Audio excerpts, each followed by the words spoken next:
প্রতি রাতে ঘুমানোর পূর্বে নবীজির শিখানো ছোট্ট এই ইস্তিগফারের দোয়াটি যদি আপনারা দেখে দেখে পাঠ করে একটিবার ঘুমাতে পারেন, তাহলে আপনাদের ঘরের মধ্যে রিজিকের বৃষ্টি নামবে, গায়বী রিজিক আসবে, টাকা পয়সা ধন সম্পদ আসতেই থাকবে।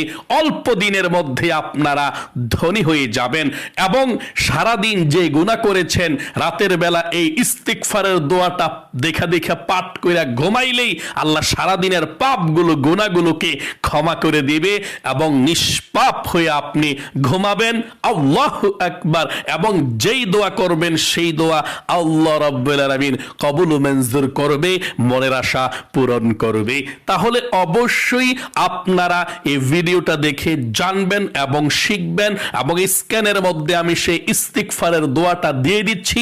আপনারা দেখা দেখা শুধু বাংলাতে একবার পড়া তারপরে ঘুমিয়ে যাবেন, ইনশাআল্লাহ কপাল খুলে যাবে, ভাগ্য পরিবর্তন হয়ে যাবে, জীবনের গুনাহগুলো ক্ষমা হবে, বৃষ্টির মতো রিজিক আল্লাহ আপনাদের ঘরের মধ্যে পাঠাবে এই ইস্তিগফারের শক্তিতে। আল্লাহু আকবার।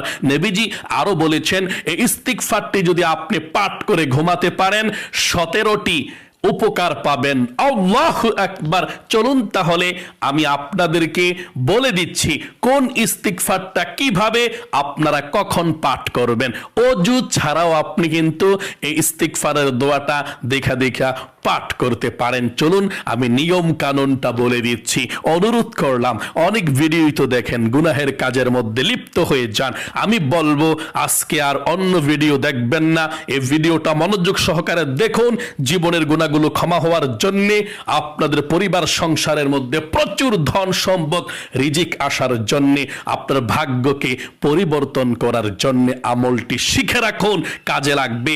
অন্য দোয়া যদি ঘুমানোর সময় পড়তে নাও পারেন, এই ছোট্ট ইস্তিগফারটা দেখা দেখা হইলে একটিবার হলেও পাঠ করবেন, সারাদিনের গুনাহ মাফ, রিজিক শুধু আসতেই থাকবে। আল্লাহু আকবার। প্রিয় দিনী ভাই এবং বোনেরা, আল্লাহ রাব্বুল আলামিন আমাদেরকে রাত্রা দিয়েছে ঘুমানোর জন্য, বিশ্রাম নেয়ার জন্য, দিনের বেলা দিয়েছেন কাজকর্ম করার জন্য, ব্যস্ত থাকার জন্য, আর রাত্রা দিয়েছে আল্লাহ প্রশান্তির জন্য। আমরা যখন ঘুমাই আমাদের হার্ট, কিডনি, বাল্ব এগুলো প্রত্যেকটা খুবই সুন্দরভাবে আবার উজ্জীবিত হয়, শক্তিশালী হয়, নতুন করে আবার ক্ষমতা পায়, শক্তি পায়। আর একজন মানুষ যখন না ঘুমায় তার শরীরের হাড়, কিডনি, বাল্ব প্রত্যেকটা আল্লাহ রাব্বুল আলামিনের মূল্যবান নেয়ামত সৃষ্টি